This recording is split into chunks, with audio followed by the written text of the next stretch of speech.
I'm so pleased to welcome Robert Greenwald back to this program. The prolific filmmaker is no stranger to taking on billionaires and, for that matter, big corporations. His latest is no exception. In it, he illustrates how the billion-dollar gun industry affects the lives of everyday Americans. It is called Making a Killing: Guns, Greed, and the NRA. Before we start our conversation, first, a clip from Making a Killing. In my hospital, 54 kids got shot last year, and they trickled through the news one at a time and then faded out of people's public conscious. Where is that outcry for these kids, right? It's not happening all at once. It's this chronic, steady stream of violence in their lives. And to think about those numbers in those terms, if you shift the way people think about it, maybe they'll get more mad about it. They all know someone who was shot. They all love someone in their family who was shot, or they've personally been shot. What does that do to a community when, okay, you have these 54 kids, but what do their siblings think? What do their parents think? What do their cousins think? How do they go through their lives knowing that just getting shot is part of life? So let me begin our conversation, Robert, perhaps at an unorthodox place. The stat we just saw was about Black Americans. The faces we saw predominantly on that montage were African Americans. And yet, I had an epiphany when in Newtown, we saw all these precious white babies who were killed in that school. And the epiphany was that, and I'm sure I'll get some mail for this, but bring it on. I've never believed that this country has the respect that it ought to have for the humanity and the dignity of Black life. And so we live in an era now where we have a Black Lives Matter campaign because there has not been the requisite respect for the humanity and dignity of Black life in this country. But that's a very different thing than watching white kids get gunned down in school. So the epiphany I had was, if America ain't gonna get serious about the gun issue when white babies are being killed, I don't know that we'll ever get traction on this issue. Now, if you can, given your work, disabuse me of that notion. Okay. Well, there's obviously tremendous truth in that, and pain, and having spent 2 years traveling the country and interviewing all kinds of people, Black, white, young, old, suicide, accidental, domestic violence, gang violence, drug violence.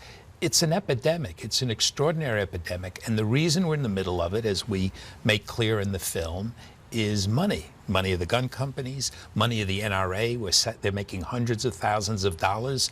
But there is traction, actually. There is progress. It's not happening on the national level, but it's happening on the state level. Mm-hmm. And the smart groups that we're working with, the hundreds of groups and the many legislators, are really emulating what the LGBT movement did, was go state by state, ballot initiatives, local elections, and start to change there. And people start to see, wait a minute, it's safer. My life is safer. My security, I don't need to get shot in church or school or movie theaters. And that's the change that's beginning to happen, and that the film, I believe, will help. Tell me more about the change. So what is happening that we ought to be celebrating? We ought to be celebrating that in different states there are laws being passed. Now, ultimately you need national laws because, as we point out in this section, in Chicago, which the NRA uses all the time in basically racist language to say the laws don't work. The problem is the guns are coming from Indiana and other states. But right now there are initiatives been passed. California's had better laws. They passed a law in Washington. Seattle has better laws. State, local, city council, and that is progress. That is real progress. And what we're doing with the film, Tavis, making it available for free all over the country so people can screen it in schools and in churches and in homes, and senators and elected officials are using it and saying, you don't feel safe. You, in fact, life is in danger. Here's why, and here's what you can do about it. So I'm not naive, obviously, in asking this question, but there is nothing in this film that congressmen, senators don't already know. And yet we can't seem to get the traction on this issue, to your point, at the national level. Why is that? Well, first, there is a lot that they don't know. I got an email yesterday from a senator who saw it over the weekend, a U.S. senator, a very important one, and he said he thought he knew about the issue. But what the senators and many elected officials, and we showed it in Santa Barbara the other night with elected officials, they have not understood how deeply this is a financial issue. Okay. Really have not understood that. And that's another way for us to talk about this issue, right? For people to say, wait a minute, this is not just an accident. But how can they not know that the gun lobby is lobbying for gun rights, not just because they want to protect the Second Amendment, because a whole lot of folk are making money. So how could they not know that? Well, when you're hit with lobbyists who work for the NRA, who continually use the Second Amendment, which is, an ideology that's in service of the profit motive, over time it tends to wear people down. We spent 2 years finding all the facts and all the figures. But that's not enough. We married the facts and the figures to the most deeply personal story, so every single person can see themselves in one section of the film, in the Chicago section, or domestic violence, or suicide. I mean, the suicide thing, we have a mother and a fiancé that she was 6 weeks from getting married. Her fiancé goes out, he was having a bad, dark day. He buys a gun, no waiting period. It's insanity. There's some of us who believe that America may well have been a corporation before it was even a country, but that's another debate for another night. That's a good discussion. Yeah, but even if one doesn't believe that, Calvin Coolidge perhaps was right when he said the business of America is business. So I ask a devil's advocate question, I guess, which is, why can't the gun lobby, or for that matter, the cigarette industry, anybody else, why do you want to infringe upon their right to make money? Why can't they sell their goods if people want to buy them?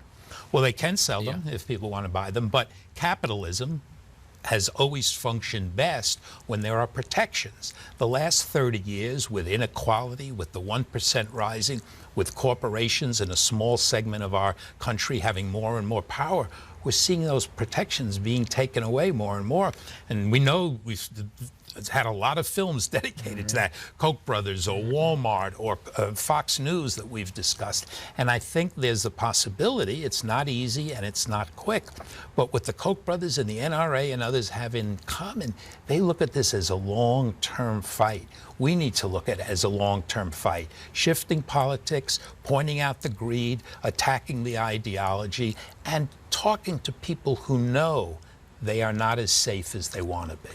You and I both know that there's a huge gap, huge space between repealing the Second Amendment and reasonable gun laws. What has to happen for us to find a medium, find a space? Well, the Second Amendment, I believe, is used over and over again by people who don't give a damn about the Second Amendment, but give a damn about a bigger salary, another house, or more money. We need to get out of the trap of saying many of these people are just using the ideology, and we need to educate people and connect the dots. In the 2 years we've been working on this, Tavis, something has shifted, and people are now more frightened. Now, fear can be dealt with responsibly, it can be dealt with irresponsibly. We hope the film is a vehicle for people who are frightened. And my wife, who said to me, I want to do something about it. Here's a film that you can use, that you can show, that you can educate with, and you can motivate people, whether it's a local election, a ballot, or a group that you want to get involved with. There really is a lot that can be done. We've been convinced by the NRA and the gun companies, nothing you can do. But look, did you ever think that cigarettes would change the way it has? Or the automobile industry? Seat belts, all kind of things. Exactly. We don't need seat belts. We don't need baby seats. We don't need speed limits. And I believe the guns are exactly in that for-profit greed model, and we can win.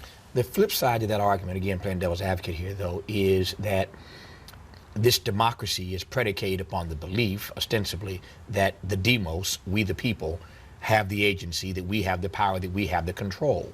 And yet, every poll, every study, every survey that I see says that the American people want some reasonable gun control measures in place, and yet they continue to be thwarted year after year.